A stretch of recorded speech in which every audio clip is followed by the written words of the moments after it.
Hi, I'm Jim Bergeron, pastor at Holy Cross Lutheran Church. This is a sermon for the sixth Sunday in Easter, May 5th, 2024, based on John 15:9 through 12.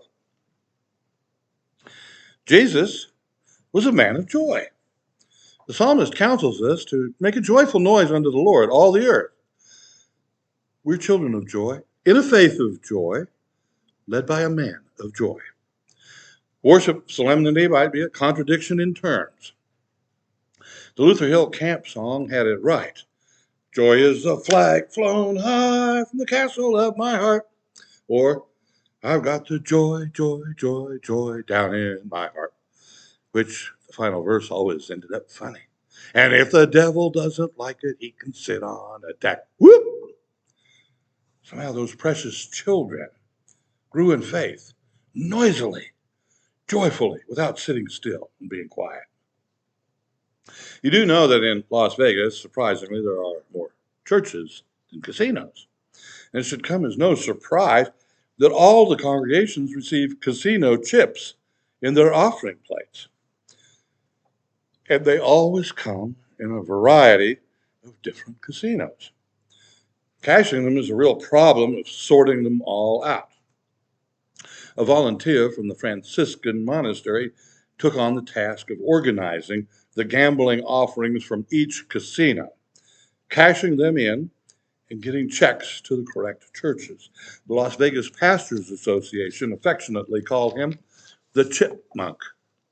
The New Testament pulls no punches in showing that Christ was sunny hearted. The prim and proper religious establishment of his day did not associate him too well with serious religion. Speaking to the Pharisees, Jesus says, "What's up? John the Baptist fasts and he doesn't drink. You say, he has a demon. I eat and drink. And you say, look, a glutton and a drunkard. And he parties with tax collectors and sinners. You are joyless knuckleheads." We are people who have made a great discovery. The act of celebrating in joy may describe the behavior of Jesus the best. Humor, laughter, and joy are essential to life.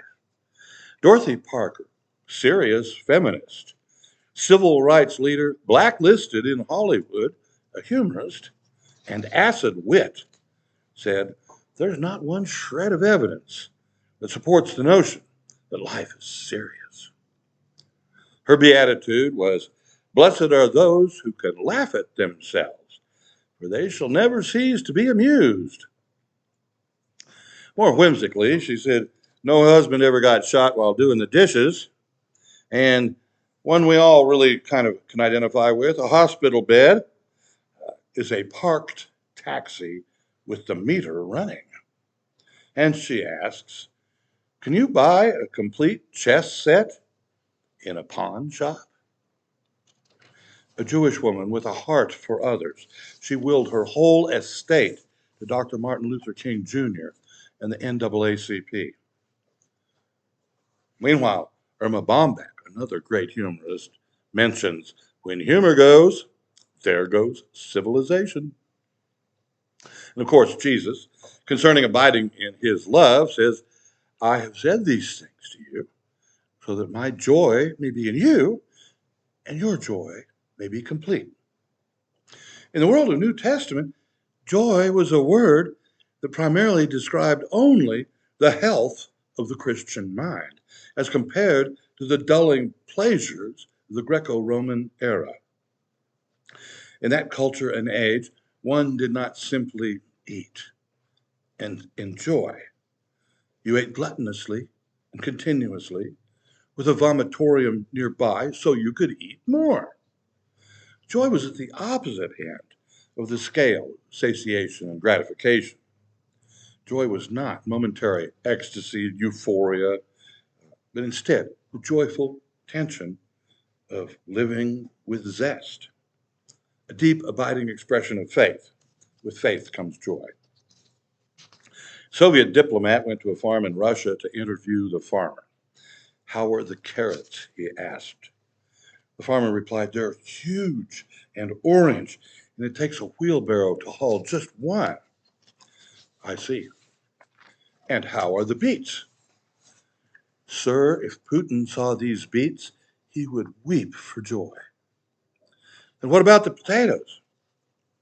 "Sir, if we stacked the potatoes, they would be high enough to reach God." The diplomat stared coldly at the farmer and said, "Comrade, we do not believe in God." "Good," said the farmer, "because there aren't any potatoes either." In modern post-Christian life, joy got unhooked from pleasure. It is possible and preferable to some to experience only fleeting pleasure with absolutely no care for joy at all. Pleasure's release of tension, freedom from distress. Pleasure seeks equilibrium, stasis, which is no movement at all. Joy, on the other hand, is disequilibrium that's productive. Joy is that thrilling moment in a song or a musical phrase between the second to the last chord and the last chord. Beautiful joy floats in that eternity between dissonance and resolution. Da da da da. It's not an end, but instead an attitude that anticipates following fulfillment. It's a Christian bonus to step joyfully into tension and full aliveness. And joy is not just happiness. There's an old Star Trek episode where the crew of the Enterprise lands on this planet where everybody is perfectly happy. No conflict, no strife, no spirit, no spunk, no spark. It was discovered by the crew that an artificial intelligence was programming the race without taking creativity into account, because creativity causes tension.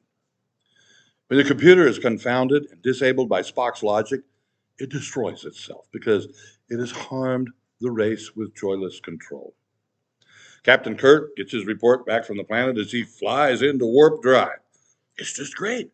We've already had 2 domestic quarrels this morning." The joy of creativity. Joy is a shared feeling. One of the founding fathers of early psychotherapy, Alfred Adler, said that joy is the emotion that clearly bridges the distance from person to person, expressed in embrace, playing together, singing together, reaching out, sharing. Joy doesn't happen alone. It involves a risk of connecting and a relief of letting go and laughing. Charlie Chaplin said, "To truly laugh, you must be able to take your pain and play with it." Edgar Watson Howe, Kansas journalist, equipped, "If you don't learn to laugh at trouble, you won't have anything to laugh at when you're old." Dr. Adler also commented that laughter is a cornerstone of joy. He felt he could analyze a person's character better through laughter than through a psychological evaluation. How accurately predictive is the Minnesota Multiphasic Personality Inventory, the MMPI, after all? One of the questions that I wouldn't answer, except for writing "ha ha" in the margin, was, do you ever stand in a high place and think about jumping? Really? That is a stupid question to ask a stuntman who already assumes he's going to jump. He's thinking about landing. Jumping is optional. Landing is mandatory. Laughter stimulates the heart, steps up digestion, moves blood pressure to a better place, whether it's high or whether it's low. Laughing is one of the healthier things you can do. Laugh out loud, and you shed carbon dioxide at 70 miles per hour, feeding plants with life-giving gases. In stuntman school, we were trained in how to land from a high fall, flat on your back, to maximize surface area on the mat, and to shout out, "Ha!" on impact, empty your lungs. That way you couldn't get the air knocked out of you. Already, with a mighty exhalation, you already gave your breath back to God. Your internal organs relaxed, were less likely to rupture, and the pain in your body was expelled before you felt it. My dad was onto that, and I always thought he was a little weird. Speaking kindly to his only child, he would counsel me to laugh when I was in some kind of pain. He claimed that laughing bounced the pain out, while sobbing jerked it back in with bad breathing and irregular gasping. Ha ha ha ha! That's great. It doesn't work. It's a physiological fact. Laughter clears your pharyngeal tree and expels stale, residual air from the bottom lobes of your lungs that might have been there a week, a month. It may be the only exercise your diaphragm gets. If you're laughing so hard your sides ache, it's working. Smart doctors will tell you the easier it is to get a patient to laugh, the easier it is to help them recover. John Cleese, co-founder of Monty Python, notes that laughter connects you with people.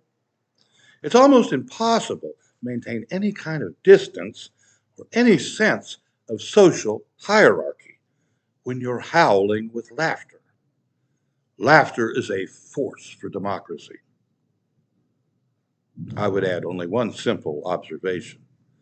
When is the last time you saw a demonstrator smiling or laughing? Joy is a Christian bonus when we share it.